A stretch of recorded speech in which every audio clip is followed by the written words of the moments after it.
Have you ever dreamed of moving abroad, living in a new country, exploring the world, and starting fresh?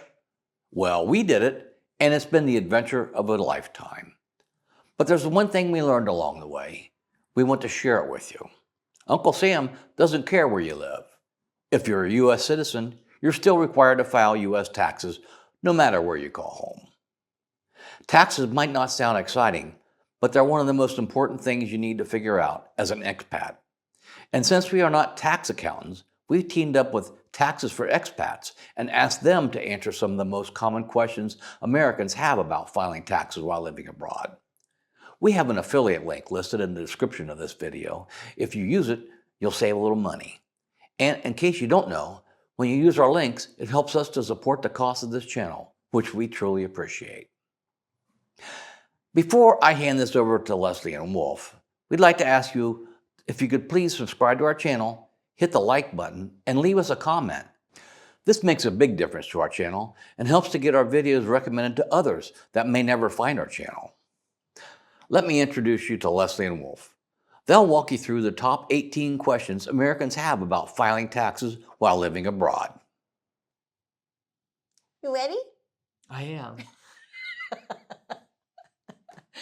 Thanks, Alan. So we already told you the first question on the list, which is, do I need to file a U.S. tax return if I live abroad and pay taxes in my host country?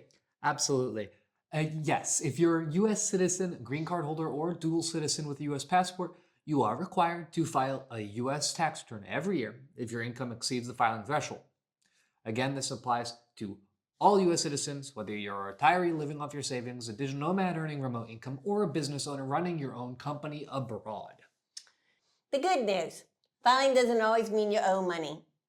Moving on to the next big question on the list. If I already pay taxes in my host country, do I still owe taxes to the IRS in the U.S.?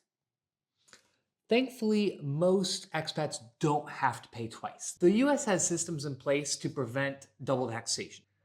Here are the two big ones for you to look into. The Foreign Earned Income Exclusion, FEIE, which lets you exclude up to $126,500 of foreign income from U.S. taxes in 2024. To claim this, you must earn your income abroad, file a tax return, and meet specific residency or physical presence tests.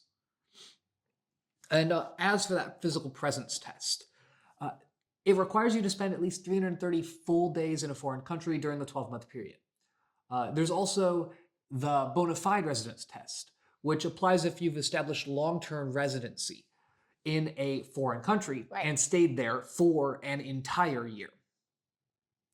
Let's actually go ahead and break this down a little further, because these two tests can be confusing. They can.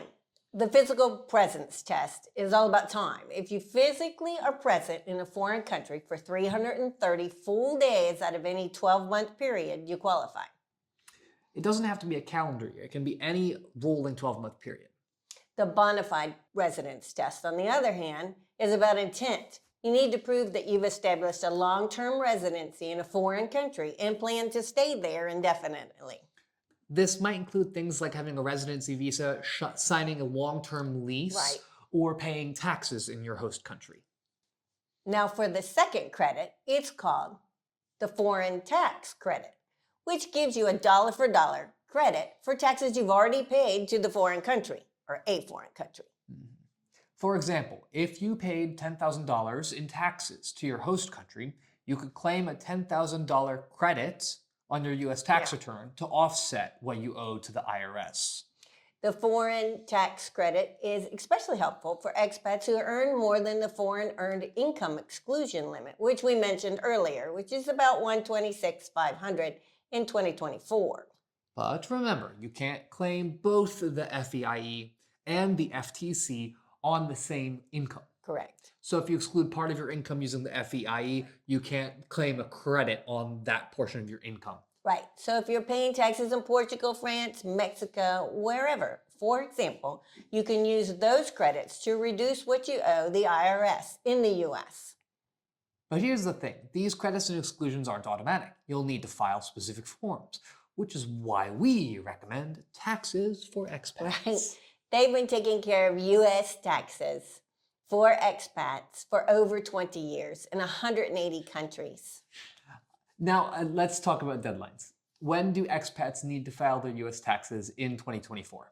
Yeah, I wanted to touch on the key dates since they're a little different when you're an expat than when you're in the U.S. all those years. Now, obviously, April 15th still holds true. You already know that one, I'm sure. It's the standard filing deadline for all of us lucky U.S. taxpayers. Keep in mind that if you owe taxes, you'll need to pay by this date to avoid interest charges. The next date is June 16th. Expats get an automatic 2-month extension to file. And since June 15th falls on a Sunday this year, that means it goes to June 16th instead. So you get an extra day. How fun is that? So the next one is October 15th. If you need even more time, you can request an additional extension. This is what we always do. Also, don't forget to report your foreign bank accounts. If your foreign accounts exceeded $10,000 at any point during the year, you'll need to file an FBAR, a foreign bank account report, by April 15th. But you'll automatically get that extension to October 15th. Keep in mind, this is done separately from your taxes. Right. This actually includes checking accounts, saving accounts, investment accounts, and even retirement accounts. So just so long as they're held outside the US. Right. So up next on our list is something a lot of expats worry about. What happens if I haven't filed my US taxes while living abroad? Well, it's not rare, so no need to hold your breath. The IRS knows that many expats don't realize that they're required to file. That's why they've made programs to help you catch up. Without penalties, as long as your non-compliance wasn't intentional. Exactly. The IRS offers a set of streamlined filing compliance procedures. To qualify, you'll need to certify that your failure to file was due to non-willful reasons. Basically, you just didn't know you were supposed to file. Right. Here's what you need to do under this program. File your last 3 years' federal tax returns and claim any applicable credits or exclusions, which could come from the earned income exclusion or the foreign tax credit. File your last 6 years of the FBARs if you had foreign accounts that exceeded $10,000, like we spoke to. And then provide a written statement explaining why you didn't file like you were supposed to. The important part and the best part, the IRS waives failure to file and failure to pay penalties if you qualify. Right. So if you've fallen behind, don't panic. Just take action now to get back on track. And if you're not sure where to start, you can check out our affiliate link, Taxes for Expats, in the description below. They specialize in helping people navigate situations like this.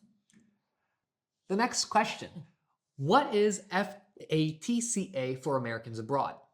The Foreign Account Tax Compliance Act requires U.S. taxpayers living abroad to report specific foreign assets. For example, if you're single and living abroad and your foreign assets are worth more than $200,000 on the last day of the year, or $300,000 at any point during the year, or for married couples filing jointly, the thresholds would be $400,000 and $600,000. Don't skip this step. Failure to report foreign accounts can result in hefty penalties, even if you don't owe any taxes. Right. So now let's talk about totalization agreements. These are international agreements between the United States and certain countries that help prevent double taxation on Social Security. For example, if you're working in Portugal, you'll only need to pay into the Portuguese Social Security system, not the US and Portugal. The U.S. has totalization agreements with over 25 countries, including Canada, France, Germany, Japan, Portugal. And if your host country doesn't have a totalization agreement, you'll still need to pay U.S. self-employment taxes, even if you're paying into another country's system. Correct. The next question on our list is, can I claim the foreign housing exclusion or deduction, or what is it? Yes, you can. If your tax home is in a foreign country and you qualify under the physical presence test or the bona fide residence test. The foreign housing exclusion allows you to exclude certain housing expenses like rent, utilities, and insurance from your taxable income. And if you're self-employed, you may be able to claim these expenses as deduction Right. instead of an exclusion. Mhm. The amount you can exclude depends on where you live because the IRS sets actual housing cost limits for high-cost cities. For example, if you lived in Tokyo or London, Hong Kong, you might be able to exclude more because of the higher cost of living. Now, let's talk about rental income. If my sole source of income is a rental property, do I need to file a U.S. tax return? The answer actually depends on two things: whether your gross return income exceeds the filing threshold, and whether you receive a Form 1099 miss. Miscellaneous, yeah. So gross rental income refers to the amount of money you earn from renting out the property before deducting any expenses like repairs or property management fees. If your gross rental income is above the standard filing threshold for 2024, you'll need to file a federal tax return. And even if your income is below the threshold, you'll still need to file if you receive a Form 1099 miscellaneous. Here's the good news. You can deduct a wide range of rental expenses to reduce your taxable income. This includes mortgage interest, repairs and maintenance, property management fees, homeowners insurance, and depreciation, which spreads out the cost of the property over time. Right. And don't forget, if the property is in the U.S., you may also need to file a state return depending on the state where the property is located. Let's move on to tax treaties. The U.S. has tax treaties with many foreign countries to reduce or eliminate double taxation on certain types of income. For example, tax treaties may provide lower tax rates or exemptions for income like pensions, dividends, or capital gains. But here's the catch. Most treaties include a saving clause, which ensures that U.S. citizens are still taxed on their worldwide income, even if the treaty provides exemptions for residents of the foreign country. Right. The specific benefits of tax treaties vary by country, so it's worth checking if your host country has a treaty with the U.S. and exactly what it covers. Finally, let's address a common question for married expats. Do I need to report my non-American spouse's income? No, the answer is no, unless you choose to file jointly. Right. By default, you don't have to include your non-American spouse's income on your U.S. tax return. But if you file jointly, you can potentially increase your deductions or qualify for other tax benefits. Keep in mind that if you do file jointly, your spouse's worldwide income will need to be reported to the IRS. Right. So, if you're unsure whether filing jointly makes sense for your situation, talk to a tax advisor and weigh the pros and cons. And to remind you, we are not tax accountants. You should always work with a professional. Also, the laws and details change, so please check with your accountant about the specifics for your situation. Thanks, Leslie and Wolf, for breaking all that down. I know taxes can feel overwhelming, but the truth is they're totally manageable with the right tools and resources. If you're an expat or thinking about becoming one, don't let taxes scare you off. Check out Taxes for Expats for expert help and join our monthly meetups on Patreon for more tips, support, and inspiration. And before you go, don't forget to subscribe, leave this video a thumbs up, and let us know in the comments where you're dreaming of moving to next. Life is short. The world is waiting. Take the leap. And remember, it'll be fun.